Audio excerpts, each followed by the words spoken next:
Bitcoin has been all over the news, with its meteoric rise in 2020 moving up to 2021 currently. It's been going very, very strong, and this is for a number of reasons. One is that people are concerned about printing money, and people are flocking towards safe haven assets. And two, there's been increased adoption of the overall asset type in general, which we discussed in the video prior, link in the top right. However, what went relatively under the radar on the news is how well platform cryptocurrencies such as Ethereum, Cardano, and EOS have done in the past year. In fact, Ethereum and Cardano made Bitcoin's gains look modest in comparison. In the past year, Ethereum returned 179%, while Cardano returned 827%, astronomic as clearly shown. But other cryptocurrency platform coins such as EOS did not do so well and returned only 112% in the time frame. What makes Ethereum, Cardano, and EOS and brings them together is the fact that they're all platforms. They're platform coins, but as you can tell, not all platforms are made equal. Today, we're going to go over exactly what a platform cryptocurrency is, why they have value, why some of these coins have outperformed Bitcoin, some risks associated with this type of coin, and some closing thoughts to end off the video. My intention is not to give you a buy or sell recommendation, but to give you the information that you need to make an informed investment decision. This channel is all about learning new initiatives, whether that be in the realms of technology, commerce, and design, and a lot of effort goes into these videos. And if that is of interest to you, I would highly appreciate a subscribe to the channel because, let's be real, there's going to be a lot more to come in the coming year. Jumping straight in, let's dig into platform cryptocurrencies.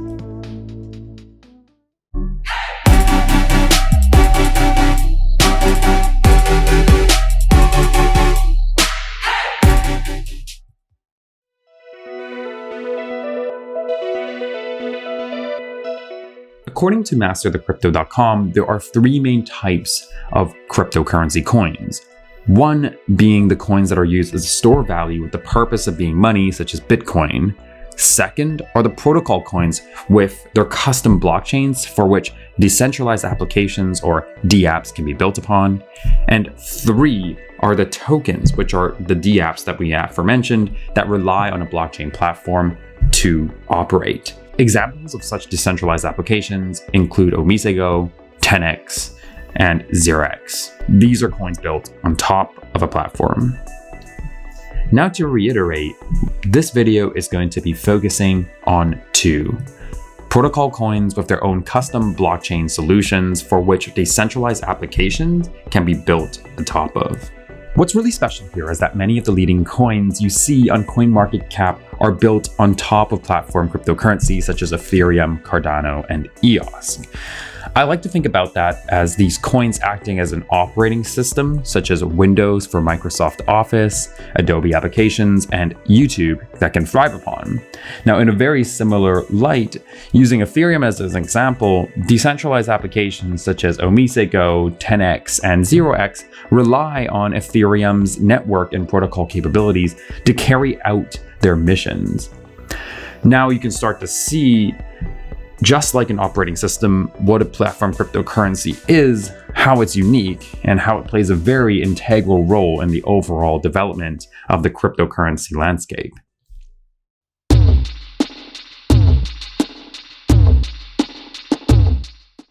Platform coins serve as an infrastructure for which applications are built atop of, as we just mentioned. That means that the underlying platform coin's potential depends on the quality and quantity of the decentralized applications that are built on top of it.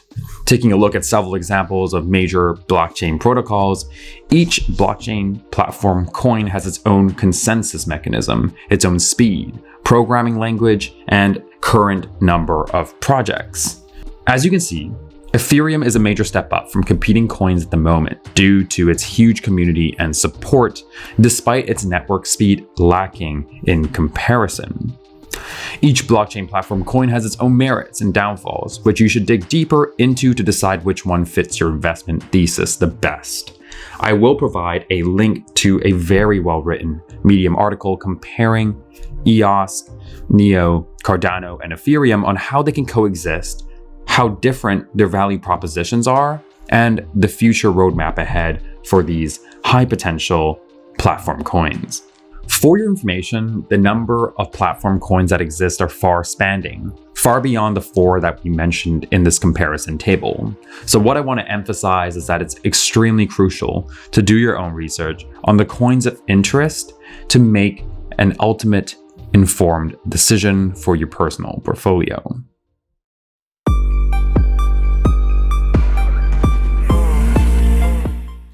There's a principle in finance called the capital asset pricing model. And this dictates that taking on market risk should give an investor the potential for higher returns. Otherwise, no one would take on that risk. While there's a lot of explanations as to why platforms such as Ethereum outperformed Bitcoin this year, I personally see it as the classic story of risk and reward. We discussed in a prior video that Bitcoin is much like digital gold, having inflationary protection qualities and also acting as a safe haven asset. Arguably, it's inherently lower risk, and you would expect it to generate lower returns on average than something that is higher risk. When we look at coins such as Ethereum, Cardano, and EOS, which you've used as a case study in this video, they have pretty wild swings in the market. These function much more like companies on a stock exchange, competing with each other for use on their platform. You can think of it as Google Chrome versus Microsoft Edge versus Mozilla Firefox. They're all doing things a little bit different, but at the end of the day, they're competing for the same audience. Companies are higher risk than safe haven assets such as gold, and therefore it makes sense that very similarly, platform cryptocurrencies, the ones that trump out the rest and the ones that do well, are a bit higher by investors than the safe assets such as Bitcoin.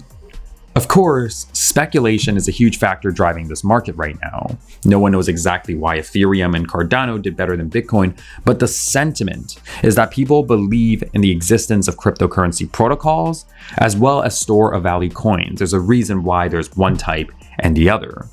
This means that Ethereum and Bitcoin can very much coexist in a developed market, very similar to how gold as an asset can coexist with the stock market and companies on the stock market. They serve very different purposes, and they are meant to coexist together for different values. However, as adoption increases, some platforms will gain traction and exponential growth, while some platforms will dissolve into existence. Just like the stock market, not every single company is going to thrive. Some of them go to zero. And it's going to be very much the same case here. And that is going to be a story we're going to have to wait to see on how it unfolds.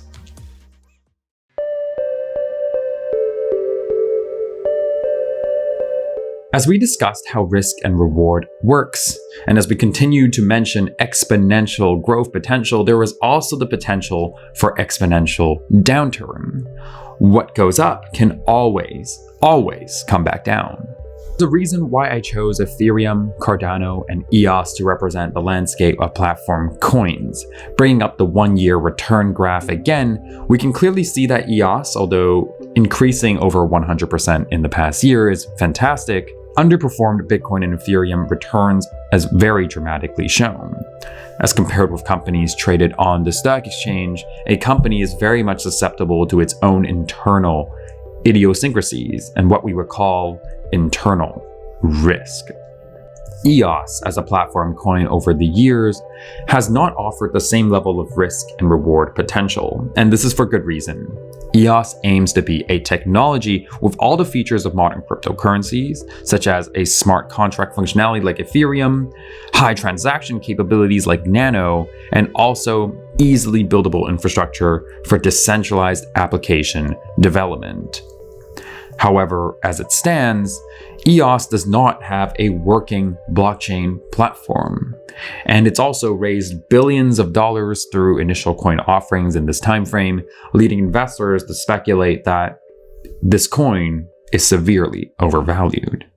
Now, this is not me saying that you should not invest in EOS, but serves as an example of how not all platform cryptocurrencies are made equal. While Ethereum has experienced exponential development and hence that investor interest, coins such as EOS have faltered because investors don't feel so confident in the coin. Now, don't get me wrong. There is definitely potential for EOS if they manage to fulfill this custom blockchain solution with all of the aforementioned benefits.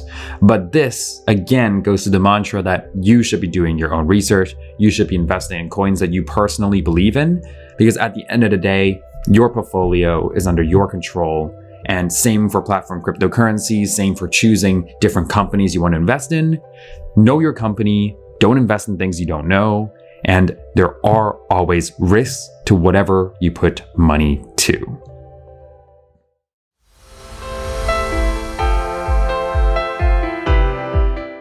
Congratulations, you have reached the end of the video, and I hope you took away a few key pointers as to exactly why platform coins exist, how they serve an integral role in this market, and their potential for exponential growth. While Bitcoin has done extremely well, it would be narrow-minded to consider only Bitcoin to represent the cryptocurrency market. Just like in the stock market, you wouldn't only just look at Google as the entire stock market itself. That would just be shallow thinking. And also, just like being not too narrow-minded, you wouldn't put all your money into one stock, would you? At least in most investor cases. And that's why, on top of Bitcoin, you can always consider other alternatives. There are thousands of coins out there for you to explore. There is really no shortage of learning in this type of asset class. Now, if you enjoyed the video, I would really appreciate if you could hit the subscribe button or like button and leave a comment telling me what you liked about the video, what you didn't like about the video, or if you just wanted to say hi, I would really appreciate it. As this channel is quite new, we're going to be covering a lot of topics that are lesser known and where I personally see an information gap. But if there's something that you want to see, I will absolutely take that into consideration and make that happen. So with that being said, thank you so much for watching again. I hope you have a great day, a great month, and a great year ahead. And I'll definitely see you very soon. Take care, everyone.